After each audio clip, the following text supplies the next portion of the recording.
5th of June 2025, about 4 p.m. I dropped in to post a letter and I can upload a video. On the video of me speaking at Carrickmacross at an anti-immigration, anti-mass migration, unregulated migration rally in Carrickmacross back about a month ago. It got good airing. It has a lot of views. Anyway, a lot of views. I think it's 8,000 the last time I looked at it. Now, my singer made a comment about my position with Vladimir Putin. And something has to be straightened here in people's minds. Vladimir Putin is ex-KGB.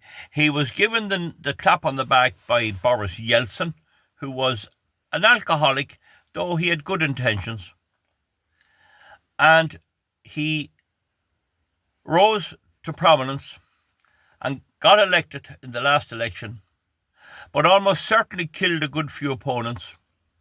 He was definitely gave the go-ahead to poison people in Britain. Now, killing Russian dissidents in Britain is an act of war, and that puts Russia at a very how would you put it, separate situation in Britain to other countries.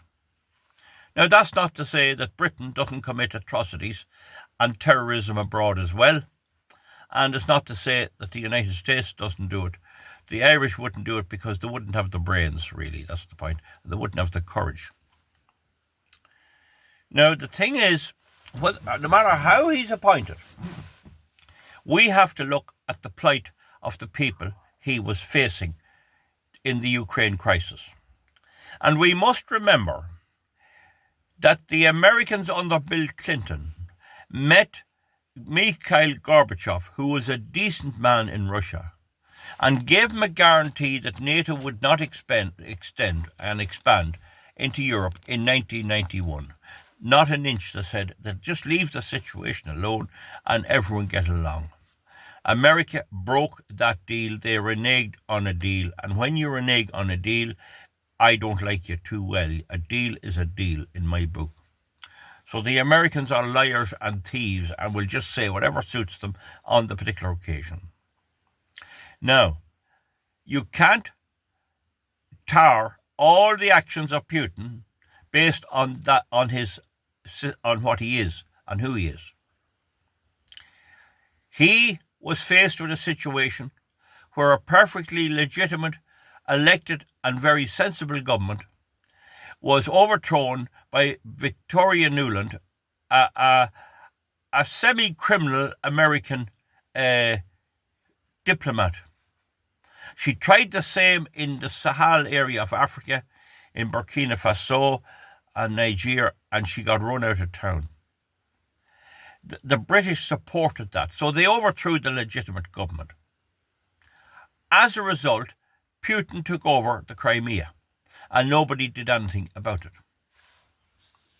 Now, the history of the Crimea is something that I have already outlined, and so it's not clear-cut, nor is indeed the history of the Ukraine. But this is my answer to my singer. The Ukraine state has at least 25% of extreme Nazis, fully supportive of Hitler. The type of people who were hanged, the leaders of them were hanged after the Nuremberg trials. Some of them were hanged with piano strings, ropes. Some of them were botched executions. But they were hanged, and nobody ever complained about them being hanged because of the atrocities they committed and the pure cruelty of them. And they were Germans. 37% of the Germans voted for Hitler. And of the remainder, there was at least another 20% who passively supported him. And as he grabbed power illegally and refused to have elections, they did not object. Well, of course, it wasn't easy objecting, but there was still at least half of the German people who were fully supportive of the Nazis, and had Hitler won the war, there'd been 80% fully supportive of the Nazis and all their works and pomps and cruelty. Now, I do not like cruelty, I have to say. Now, as a result of the war in which Russia lost 20 million people in a bitter fight supported by Britain and America, they beat the Nazis. And Nazism was driven out in Germany, though not out of the heads of the people. It was driven out of the physical. They made it illegal to fly the swastika sign and all that. But it wasn't driven out of Ukraine, and there is a rump of Nazis there. The exact amount is hard to know, but there are certainly 23 or 4% of extreme Nazis in Ukraine. Zelensky is a type of one, but not to the extremity of the rest. Zelensky's position is that if he gives any ground to Putin, he'll be killed. He'll be killed. Now, it must be remembered that when Russia invaded in February 2022, Zelensky did try to strike for peace because he realized that maybe it was the best solution. We don't know how that would have went, but it might have worked. He was going to lose the Crimea, but he might have kept the rest. But it must also be remembered that in 2014, there are many Russian people living in Ukraine. Here in Ireland, the nationalist population, who would sometimes be described as Catholic population, have accepted through the Good Friday Agreement and voted en masse that the Unionist people have to live too, and there has to be an accommodation. The British government has accepted that the nationalist people have to live too, and there has to be an accommodation. Nobody is arguing that. Even the extreme, what would we call them, Republican armed people, the IRA and all the various factions, they don't deny the right of the Unionist people to stay there and live there in peace. They only deny their right to have Britain as their ruler. In the Ukraine, the attitude of the Nazis and indeed the semi-Nazis or the neo-Nazis is the Russians have to be forced out and put back to Russia where they come from. And that is very difficult for any people to do. And no matter what Vladimir Putin's pedigree or background is, he has entitled to look after his own people. Jack Lynch said in 1969, the Irish Prime Minister, "We can't stand idly by and see our people murdered in Northern Ireland." So the British put in a lot of resources to bring security to protect the Unionist population, and indeed some of the nationalists. There's nothing like that in Ukraine. And in 2014, a friend of mine was in Odessa when they drove a load of Russians that came out protesting, just wanting their language and wanting basic human rights. They drove them into a building and burnt them alive. And the police were told by the 4 people of Zelensky not to intervene. So they got no protection from the state. And Zelensky is culpable in that. In many ways, Zelensky is put there because he's slightly better than the full Nazis. But he's only slightly better. His Jewish background is irrelevant. That's all only fake. Whether he is or not, he's still fake. He's still semi-Nazi. So that's my answer to my singer. My love affair with Putin. That's my answer. I'm a Democrat. I like to see democracy. But democracy is now being killed in Europe by the overriding of the will of the people in France and in Romania and in Germany, where the Germans have tried to stop the alternative for Deutschland. So that's very, very important to understand my position. Whether you like Putin or not, the idea by my singer that the United States, Britain, France and Germany should invade Russia, which is what they want to do, and kill Putin or take him before a trial, and kill his cabinet and his ministers. That's what Zelensky wants. That's what they want. I don't agree with that. I think that broadly the Russian people have come to accept that Putin is maybe the best man for them. They're on the brink of nuclear war. Normally, the two main nuclear powers in the world is Russia and the United States. There's a kind of an agreement, or there is an agreement, that the bombing fleet is parked where everyone can see it. It's one of the nuclear defense tools. And you park them where they have to be seen. The Ukrainians have blasted that by attacking them. In other words, you don't do that unless you believe that nuclear war is coming. And Zelensky was an upstart to think that he can come along and muscle in on an international agreement for the safety of the world in a mutually assured destruction policy that exists. MAD, they call it. The first one to the button wins the war and kills half the world. So by doing that, they have broken that rule. They've done it. Now, the Russians say it wasn't a lot of damage. I have to apologize. I said I had estimated at 4% of the Russian bomber fleet that was capable of launching nuclear missiles. I'd say at the most one plane was totally destroyed and the rest are repairable. So I'd say that I could downgrade that to about half of 1%. And folks, I'm guessing there. It's a very minor strike. Now, the other thing they did, and the Russians, by the way, have acknowledged that it was an act of war. It was a war act. But there's another act that Zelensky has sanctioned, and perhaps even the Western leaders, and that is they've attacked trains. Now, instead of attacking the railway lines and giving notice and blowing up the bridges, they attacked them and allowed the trains to run into the broken bridges. And the Russians regard that as an act of terrorism because it's an act against the civilians. And they killed several women and children. That was a lousy act. They could have done the deed and made some statement or something that would at least stop the trains, but they didn't. So that's what happened. The Russians regard that as terrorism, and they're going to respond accordingly. Right? So this is my opinion. That was perhaps not the way to go. But it must be looked at, and I'm increasingly coming round to the view that the West is determined to have a nuclear war. They're determined to take over Russia or force them to have a nuclear war. And that is an evil way of thinking. They're not for peace. You look at the consternation that was in Britain and Europe when Trump started speaking to Putin. It's been said now that they're managing to bypass Trump, that his will is not on all the things that's happening. They're managing to bypass Trump.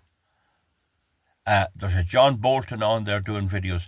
He really believes in not letting Trump have his way at all. There's several others. There's a General Milley who have stopped Trump policy before to bring peace.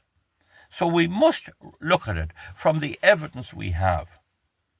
There is, whether we like it or not, a rump in the West with full power.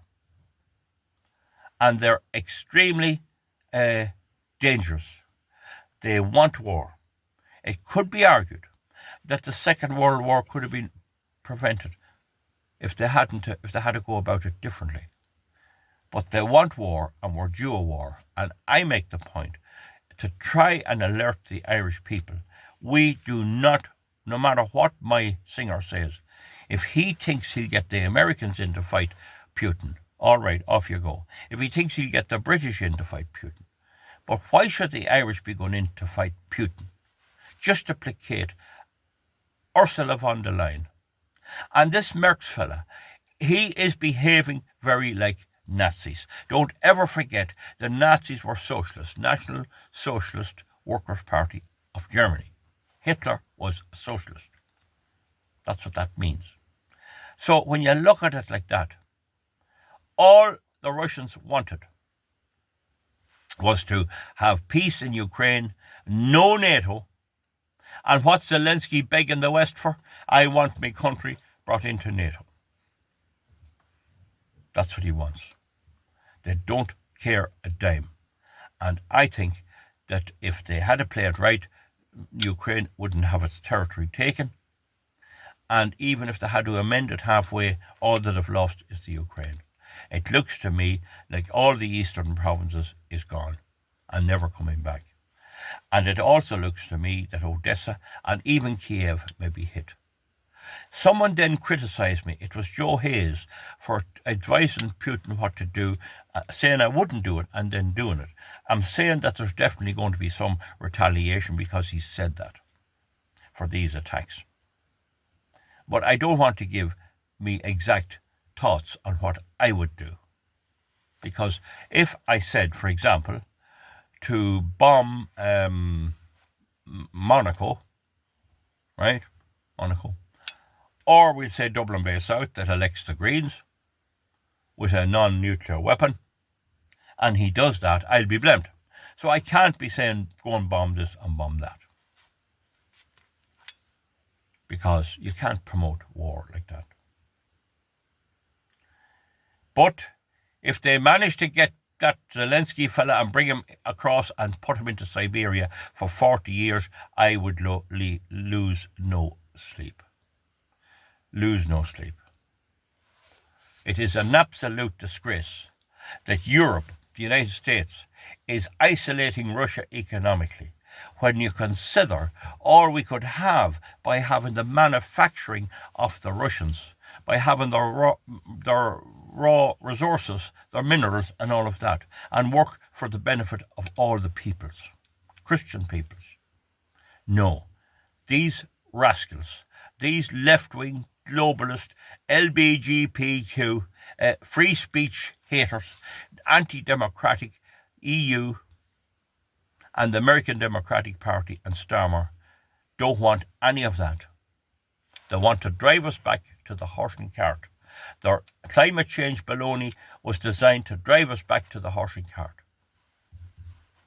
And this is to drive us into war. And they will sit back and they will laugh at our children getting killed in the muck.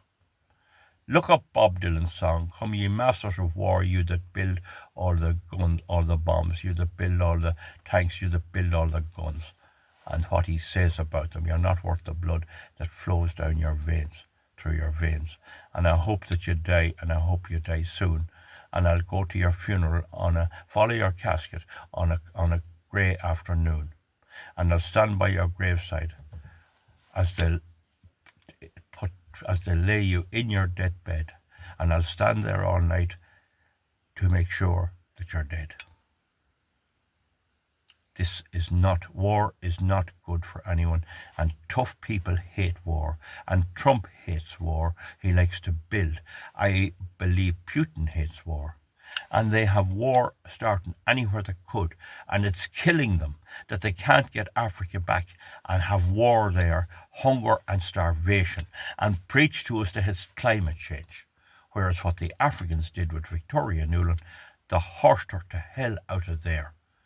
Keep the loony lefties, warmongers of the West out. And my job is to try and make it more difficult for them to fool the Irish people. The whole migrant thing has a big Ukraine element. And by stirring up war, they help to drive people out. They help to force them to come over here, which is all part of the evil, destructive destruction of the nation state, of the way we were, to do our heads in, that we don't know where our money is worth. We don't know what the law is. You can be jailed for being the victim of a crime. You can be jailed for opposing abortion on 9 months. That's what they are. And I'm simply saying that Putin is not part of that. He will live and let live. He is not part of that. Whereas the American Democratic Party under Biden, this Merckx fella, Macron and Keir Starmer, are very definitely part of all of that. And they're going to come looking for the children, and it's up to the parents to say, you're not getting them. And indeed, I would say, it's up to the people to vote against the government and just look at Irish government. They'll try and get us into the war any way they can. They'll try and get the British into the war. And they'll try to tell us that the country they have designed and partly completed is worth dying for. Well, they're not getting me into it, and I'll not get anyone belonging to me or anyone I can advise. I hope that answers my singer. He's a contributor here about Putin. This thing that you can just say the war started on a certain date. Nothing starts on a certain date. Folks, comment underneath. We'll see you back soon. Bye.